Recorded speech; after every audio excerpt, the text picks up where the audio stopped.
the book of Acts, chapter 9, verses 26 through 29. And when Saul was come to Jerusalem, he essayed to join himself to the disciples, but they were all afraid of him, and believed not that he was a disciple. But Barnabas took him and brought him to the apostles, and declared unto them how he had saw the Lord in the way, and that he had spoken to him, and how he had preached boldly at Damascus in the name of Yahushua. And he was with them, coming in and going out at Jerusalem. And he spake boldly in the name of the Lord Yahushua, and disputed against the Grecians, but they went about to slay him. The title of this lesson is called Called, but not yet received. Lesson. Paul was already changed. He had already encountered the risen Messiah. He had already risked his life boldly by preaching at Damascus. But when he came to the brethren, they still didn't believe him. Let that sink in.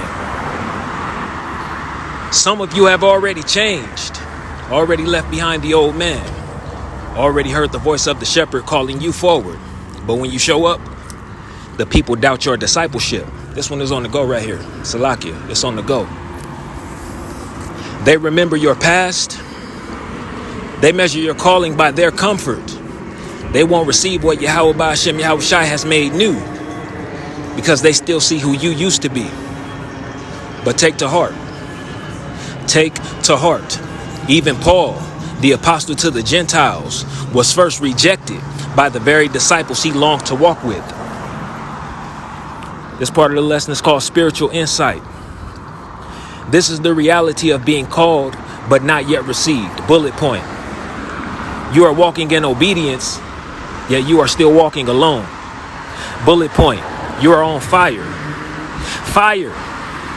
but others see smoke and suspicion. And lastly, bullet point. You are being transformed, but others only trust what is familiar to them. It takes a person like Barnabas. It takes a Barnabas, someone with discernment, to recognize the transformation and bring your name forward as a brother and not as a threat. So what do you do when the brethren don't believe your transformation? Precept, book of 1 Peter, chapter 2 and verse 4. To whom coming as unto a living stone, disallowed indeed of men, but chosen of the heavenly Father Yahweh, and precious. End quote. You are rejected of men, but chosen of the Most High. Let that truth hold you. Let that truth hold you. Here's some instructions for the called. Keep walking in boldness just like Paul did. Don't water down your zeal just to be accepted. Number 2, it's 2 of 3. Don't return to the old man to win the favor of the crowd. If Yahweh Hashem Yahushai has called you forward, let no man call you back. And lastly, number 3, wait on your Barnabas. Wait on your Barnabas. The Most High will send someone to speak on your behalf in due time, but your obedience is not tied to their approval. This part is called warning for the gatekeepers. Warning for the gatekeepers. To the ones who are slow to receive transformed brethren, be careful. You may be holding back a man who the Messiah himself has touched. You may be resisting a vessel that will one day lead many. Be slow to judge by appearance. Be slower to condemn by memory. Because if Yahweh Hashem Yahushai has received them, who are you?